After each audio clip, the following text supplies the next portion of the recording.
तो पढ़ेंगे कोलराउस का नियम क्या है और कोलराउस का नियम का उपयोग कहाँ कहाँ किया जाता है। तो कोलराउस का नियम को आपको याद नहीं करना है, केवल सीखना है। आप सीख गए तो कोलराउस का नियम क्या हो जाएगा, याद हो जाएगा कि कोलराउस का नियम कैसे बना। एक एक लाइन को अच्छे से क्या कीजिएगा, समझिए, और जहाँ भी दिक्कत हो वहाँ पे क्या कीजिए, कमेंट कीजिए। तो कोलराउस का जो नियम है पहले इसको समझेंगे कि यह लेमडा इन्फिनाइट, देखेंगे लेमडा के ऊपर क्या घात है तो इन्फिनाइट है, बराबर है। यह लेमडा के ऊपर इन्फिनाइट है, यहाँ प्लस है और यहाँ प्लस हो गया, और लेमडा के ऊपर यहाँ पे इन्फिनाइट, यहाँ क्या है, माइनस है। तो कोलराउस का नियम बस इसी में छिपा है, बस बनाना सीखना है। तो कैसे बनेगा नियम, तो इसका नाम क्या है, तो कहेंगे अनंत तनुता पर तुल्यांकी चालकता। इसका नाम तो क्लियर हो गया कि अनंत तनुता पर तुल्यांकी चालकता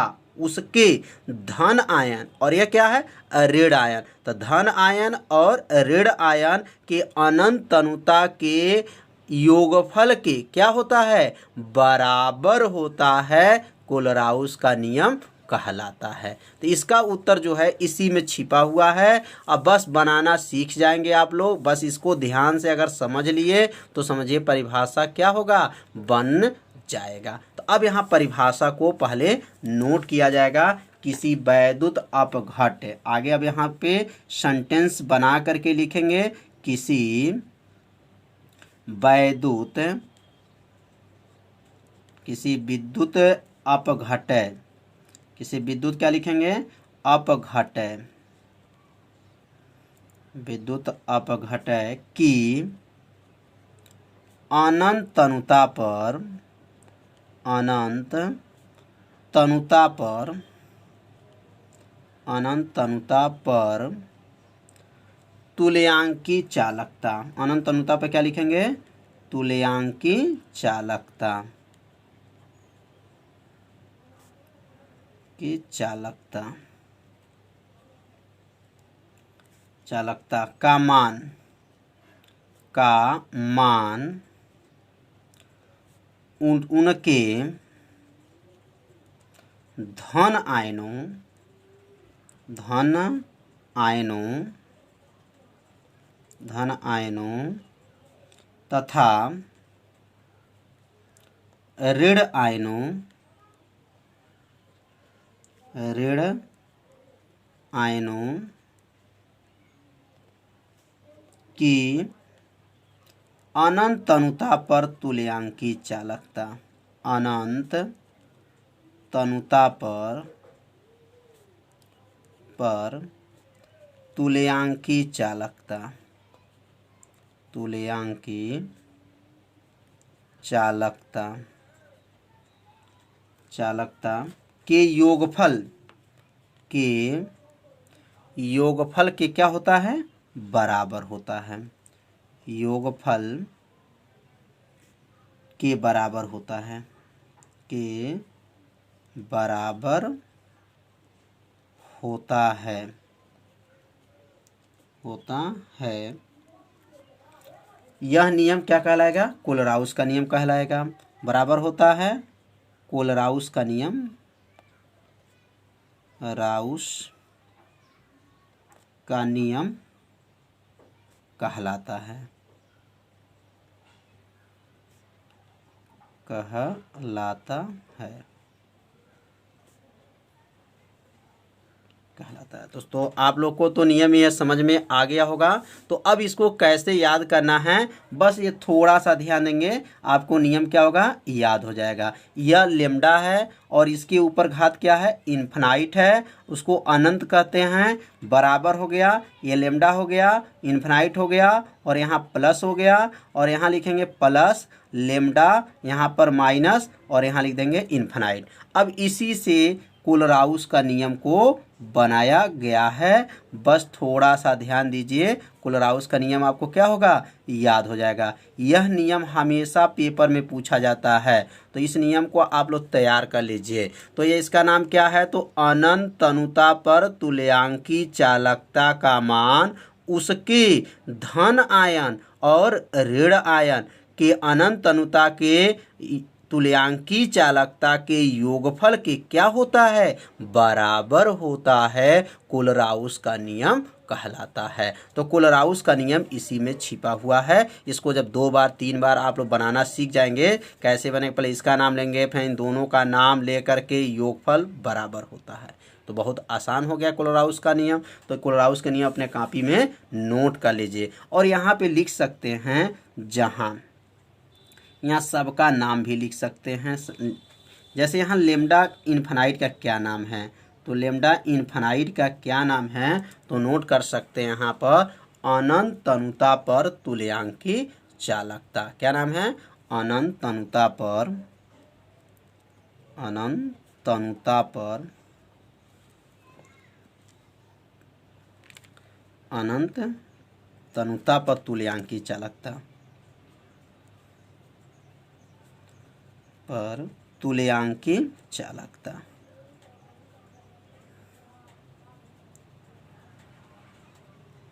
तो लेम्डा इन्फिनाइट का नाम याद हो गया। अब जो है अगला लिखना चाहेंगे तो यहाँ लिख सकते हैं लेम्डा, यहाँ प्लस है और ऊपर जो है इन्फिनाइट है, तो इसका क्या नाम है, अनंत तनुता पर धन आयन की तुल्यांकी चालकता। तो यहाँ लिख सकते हैं अनंत तनुता पर, अनंत तनुता पर धन आयन, धन आयनों की तुल्यांकी चालकता, तुल्यांकी चालकता। अब एक और नाम है लेम्डा, लेम्डा है और यहाँ पर माइनस है और यहाँ पर इन्फिनाइट है। अब इसका क्या नाम होगा, तो इसका नाम होगा अनंत तनुता पर, अनंत तनुता पर, तनुता पर ऋण आयन, ऋण आयनों, ऋण आयनों की तुल्यांकी चालकता, तुल्यांकी चालकता है।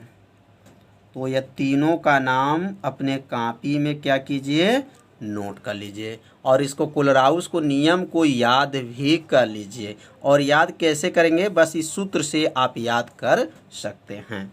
तो अब अगला जो हम लोग लिखेंगे कोलराउस का नियम का उपयोग, मतलब कोलराउस का नियम का उपयोग कहाँ कहाँ कर सकते हैं। तो यहाँ लिखेंगे कोलराउस का, कोलराउस का नियम, कोलराउस का नियम का उपयोग, नियम का उपयोग कहाँ कहाँ उपयोग होता है। तो कोलराउस का उपयोग जो है निम्न है, निम्न मतलब नीचे लिखा जाएगा क्रमशः 1 2 करके। तो एक एक आपको नियम को समझिएगा कहाँ कहाँ इसका उपयोग किया जाता है। तो कोलराउस का पहला जो उपयोग होगा, वैद्युत अपघटय के वियोजन की मात्रा ज्ञात की जाती है। इस नियम के सहायता से वियोजन की मात्रा को क्या किया जाती है, ज्ञात की जाती है। तो यहाँ लिखेंगे पहला, पहला इसका उपयोग लिखेंगे, इस नियम द्वारा, इस नियम द्वारा, मतलब इस नियम मतलब कौन सा नियम, कोलराउस का नियम। इस नियम द्वारा किसी वैद्युत अपघट्य, वैद्युत अपघट्य, वैद्युत अपघट्य के वियोजन की मात्रा, किसकी मात्रा, वियोजन की मात्रा, वियोजन की मात्रा ज्ञात की जाती है, वियोजन की मात्रा ज्ञात की जाती है। तो याद रखिएगा कोलराउस का नियम का उपयोग कहाँ करते हैं, तो इस नियम द्वारा जो प्रयोग करेंगे वह वियोजन की मात्रा को क्या करते हैं, ज्ञात की जाती है। अब यहाँ वियोजन की मात्रा जो है किससे प्रदर्शित करते हैं, तो याद रखेंगे वियोजन का जो मात्रा है वह अल्फा से प्रदर्शित करते हैं। तो अल्फा बराबर सूत्र होता है, अल्फा सूत्र भी याद रखिएगा, लेमडा भी बटा लेमडा इन्फिनाइट। क्या नाम है, लेमडा भी बटा लेमडा इन्फिनाइट। यह जो है किसका सूत्र है, तो वियोजन की मात्रा का सूत्र है। अब इसमें सबका नाम को नोट करेंगे, सबका नाम क्या है। जैसे ये अल्फा का क्या नाम है, तो अल्फा का नाम है वियोजन की मात्रा। और यह लेमडा भी का क्या नाम है, तो किसी तनुता पर क्या कहेंगे, तुल्यांकी चालकता। और इसका क्या नाम है, तो अनंत तनुता पर तुल्यांकी चालकता नाम है। तो यहाँ लिखेंगे जहाँ, अब यहाँ नोट कर लेंगे लेमडा भी का क्या नाम है, तो लेमडा भी का नाम याद रखिएगा, किसी तनुता पर तुल्यांकी, किसी तनुता पर तुल्यांकी चालकता, तुल्यांकी चालकता, किसी तनुता पर तुल्यांकी चालकता लेमडा भी का नाम है। और लेमडा इन्फिनाइट का नाम तो आप लोग को याद हो गया होगा कि लेमडा इन्फिनाइट का क्या नाम है, तो अनंत तनुता पर, अनंत तनुता पर तुल्यांकी चालकता, अनंत तनुता पर तुल्यांकी चालकता, तुल्यांकी चालकता नाम है। तो लेमडा इन्फिनाइट का नाम क्या है, अनंत तनुता पर तुल्यांकी चालकता। अब कोलराउस का जो नियम का दूसरा उपयोग समझेंगे। तो यह नियम, पहला नियम को आप लोग जहाँ उपयोग होता है इसे अपने कॉपी में क्या कीजिए, नोट भी करते चलिए। अब दूसरा यहाँ उपयोग है, अब यहाँ नोट करेंगे दूसरा उपयोग। तो दूसरा उपयोग का प्रयोग लिखेंगे अब, कोलराउस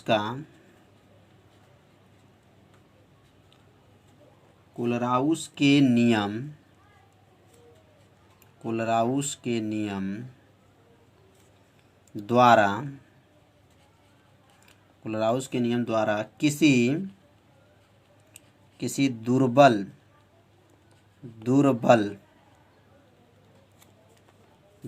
एक प्रबल होता है। तो दुर्बल मतलब कमजोर और प्रबल मतलब शक्तिशाली। तो यह दुर्बल वैद्युत अपघट्य या विद्युत अपघट्य, विद्युत लिखिए या वैद्युत लिखिए, दोनों का नाम सेम है। बस यहाँ वैद्युत भी कई लोग वैद्युत लिखते हैं, कई लोग क्या है विद्युत लिखते हैं। तो यह विद्युत या वैद्युत दोनों लिखा जा सकता है। तो वैद्युत अपघट्य, वैद्युत अपघट्य के तुल्यांकी चालकता, तुल्यांकी चालकता, तुल्यांकी चालकता की गणना की जाती है, तुल्यांकी चालकता की गणना की जाती है, की जाती है। तो दूसरा नियम का उपयोग कहाँ करेंगे, तो कोलराउस के नियम द्वारा किसी दुर्बल वैद्युत अपघट्य के तुल्यांकी चालकता की गणना की जाती है। तो ये दो आपका नियम समझ में आ गया होगा कहाँ कहाँ उपयोग किया जाता है। अब तीसरा उपयोग समझेंगे। तो तीसरा उपयोग है कोलराउस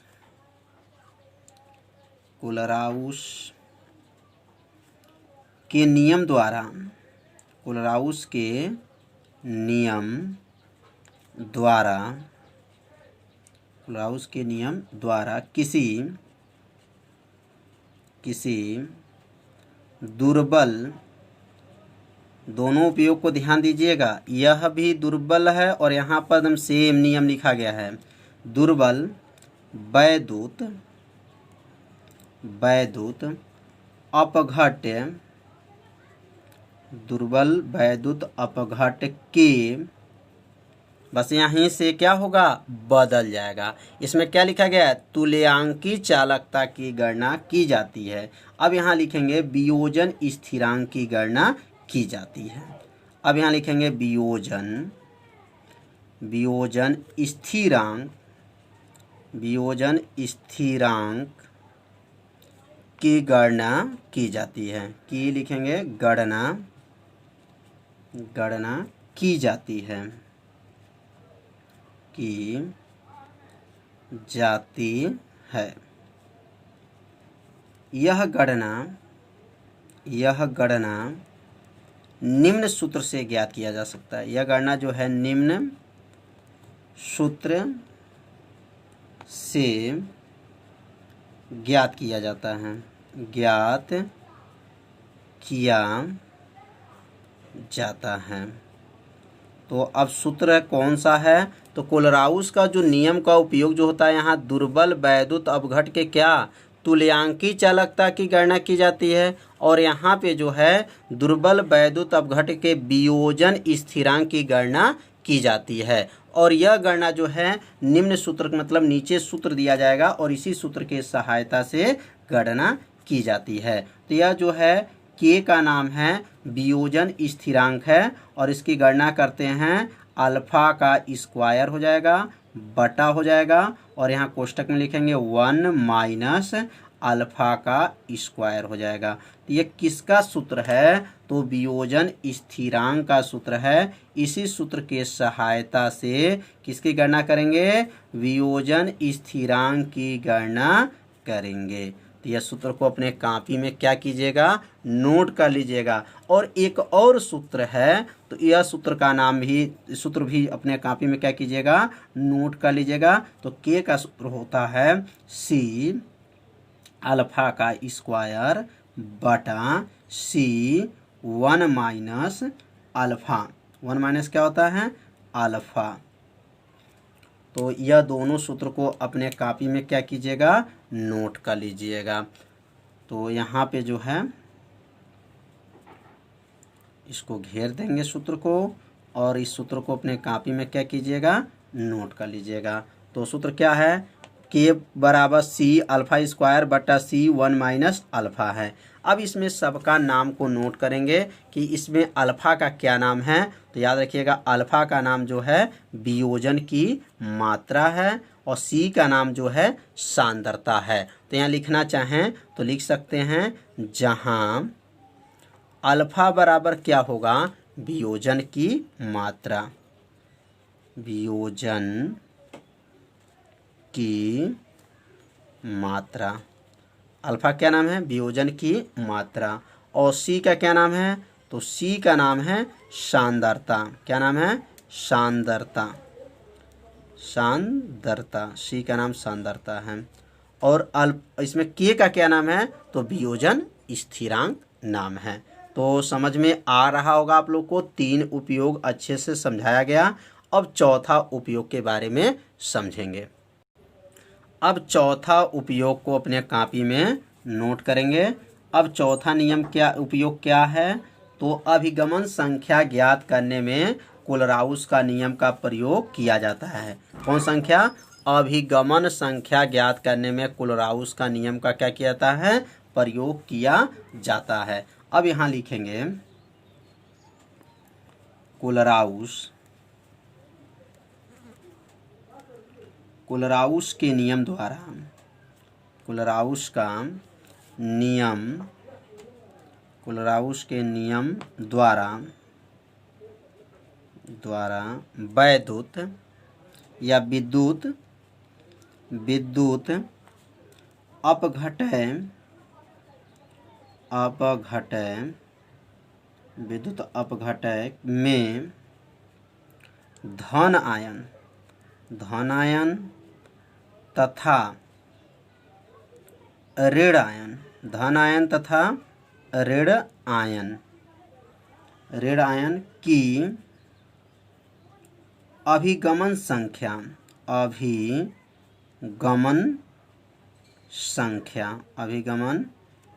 ज्ञात करने में, अभिगमन संख्या ज्ञात करने में प्रयोग किया जाता है, प्रयोग किया जाता है।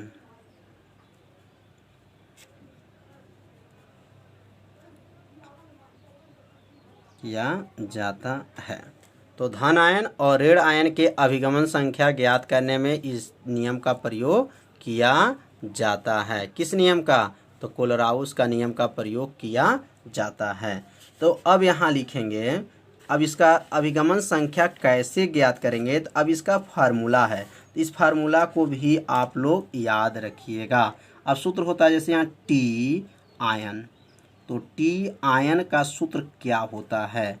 तो याद रखेंगे, जैसे यहाँ टी आयन है तो एक आयन द्वारा, कितने आयन द्वारा? एक आयन, एक आयन द्वारा धारा प्रवाह, एक आयन द्वारा क्या लिखेंगे? धारा प्रवाह बटा लिख करके, और यहाँ लिखेंगे कुल धारा प्रवाह, कुल धारा प्रवाह। अब इसी जो है सहायता से अगर धन आयन मतलब टी धन आयन को निकालना चाहेंगे तो धन आयन का भी निकाल सकते हैं, और ऋण आयन का निकालना चाहेंगे तो ऋण आयन का अभिगमन संख्या निकाल सकते हैं। अभिगमन संख्या किससे प्रदर्शित करते हैं? तो टी आयन से प्रदर्शित करते हैं। अब यहाँ पे जो है अगर टी आयन है तो एक आयन, अब अगर यहाँ टी धन आयन हो तो यहाँ पे बस क्या हो जाएगा? धन आयन द्वारा धारा प्रवाह बटा कुल धारा प्रवाह, कुल धारा मतलब धन आयन और प्लस ऋण आयन हो जाएगा। तो यहाँ पे एक और सूत्र लिख सकते हैं, टी धन आयन, टी धन आयन। तो सूत्र क्या बनेगा? अब बस अब एक आयन मतलब कौन आयन होगा? अब यहाँ आयन कौन सा है? तो धन आयन है, तो यहाँ लिखेंगे धन आयन द्वारा धारा प्रवाह बटा कुल धारा प्रवाह।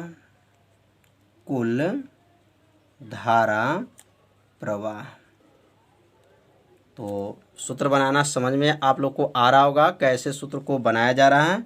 बस थोड़ा सा ध्यान देंगे, सूत्र बना लेंगे।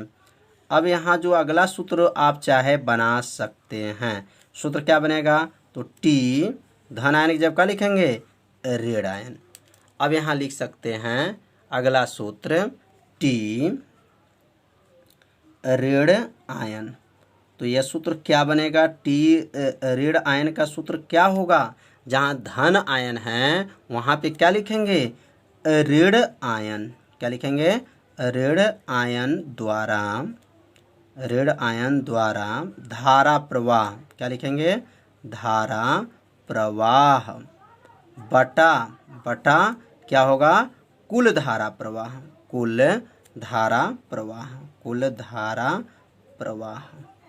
तो समझ में आ गया होगा इस सूत्र कैसे बनाया जा रहा है। बस थोड़ा सा ध्यान दीजिएगा तो सूत्र क्या हो जाएगा?